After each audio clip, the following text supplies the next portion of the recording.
आणि ब्रेक नंतर आपलं स्वागत। महत्त्वाची बातमी समोर येतेय। मुलींना फूस लावून फसवलं जातंय असा आरोप गोपीचंद पडळकरांनी केलेला आहे। मुली अल्पवयीन असतात, मात्र काहीतरी मदत करतो असं सांगून त्यांना फसवलं जातं आणि मुली स्वतः सगळं स्पष्ट सांगतात की नेमकं कसं फसवलं जातं। त्यामुळे धर्मांतर विरोधी कठोर कायदा करावा आणि कारवाई झालीच पाहिजे अशी भूमिका गोपीचंद पडळकर यांनी व्यक्त केली आहे। त्यांच्यासोबत बातचीत केलेली आहे आमचे प्रतिनिधी सागर कुलकर्णी यांनी। महाराष्ट्रामध्ये धर्मांतराच्या वेगवेगळ्या केसेस प्रचंड गाजत आहेत आणि या सगळ्या संपूर्ण विषयाविषयी गोपीचंद पडळकर हे वारंवार आवाज उठवताना दिसत आहेत, अनेक ठिकाणी मोर्चे काढताना दिसत आहेत। नुकतंच पुण्यामध्ये जी सायली सुर्वे पिंपरी चिंचवडची जी केस आहे ती गाजती आहे। इतकी सुशिक्षित आणि हाय प्रोफाईल व्यक्ती असूनही धर्मांतर झालं आणि कालांतराने 4 मुलं झाल्यानंतर आज ती परत स्वतःच्या हिंदू धर्मामध्ये आली। या सगळ्या घडामोडींच्या संदर्भात तुमची काय प्रतिक्रिया आहे? खरं तर ही बातमी आम्ही बघितली।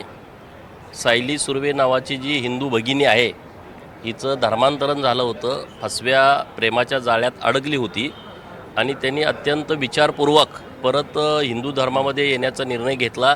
तशा पद्धतीचा सर्व विधी करून त्यांनी पुन्हा हिंदू धर्म स्वीकारला आहे।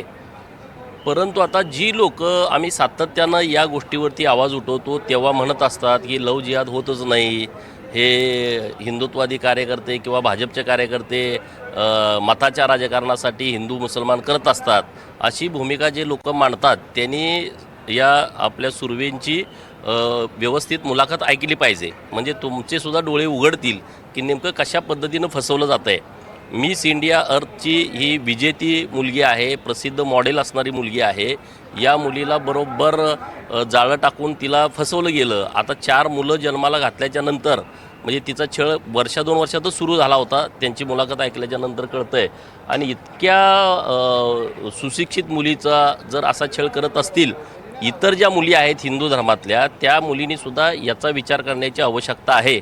एकदा तुम्ही फसला तर परत पश्चात्तापाशिवाय काही शिल्लक राहत नाही। स्टेटमेंट ऐकलं का तुम्ही की माझ्या आयुष्यातली सर्वात मोठी ही चूक होती, असं त्यांनी स्टेटमेंटमध्ये दिलेलं आहे।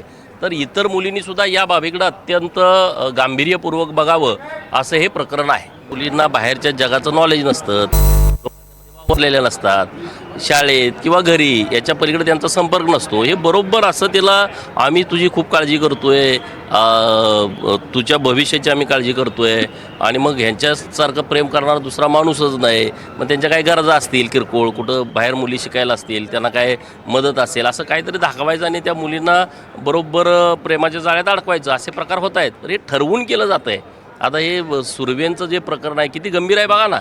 त्यांनी स्वतःहून हे सगळं सांगितलं। त्यांना काय त्यांनी उलट कॉन्टॅक्ट केला हिंदुत्ववादी कार्यकर्त्यांना की मी अशा प्रकरणात अडकले, मला बाहेर काढा। त्या सगळ्या कार्यकर्त्यांनी त्यांना मदत केली आणि त्यांनी खरं तर तिचं कौतुक आहे की त्यांनी चांगला निर्णय केला। असंख्य मुलींच्या समोर आता ही बाब निदर्शनास त्यांनी आणून दिली की तुम्ही या भानगडीत पडू नका। हे अशा पद्धतीनं फसवतात, छळतात, प्रॉपर्ट्या असले तर प्रॉपर्ट्या काढून घेतात किंवा कमाईचा मार्ग असेल तर त्या मार्गातून पैसे मिळवून घेतात आणि परत छळाला सुरुवात करतात। हे आता दिसलंय, तर इतर मुलींनीसुद्धा याचं सगळ्या गोष्टीचा व्यवस्थितपणे अभ्यास करावा। दुसरीकडे महाराष्ट्र सरकारने कॅबिनेटने मागच्या आठवड्यामध्येच धर्मांतर विरोधी कायद्याच्या संदर्भातला मंजूर केला, तो अधिवेशनात सुद्धा आणला जाईल। पण हिंदूंचा अजेंडा आहे, मुस्लिम धर्मियांविषयीचा हा नॅरेशन तयार केला जातो, असा आरोप आता MIM समाजवादी पार्टीचे लोकांकडनं केला जातो। हे बघा, समाजवादी काय म्हणते, MIM काय म्हणते, यापेक्षा हिंदू धर्मावरती आक्रमण करण्याची ही जुनीच पद्धत आहे।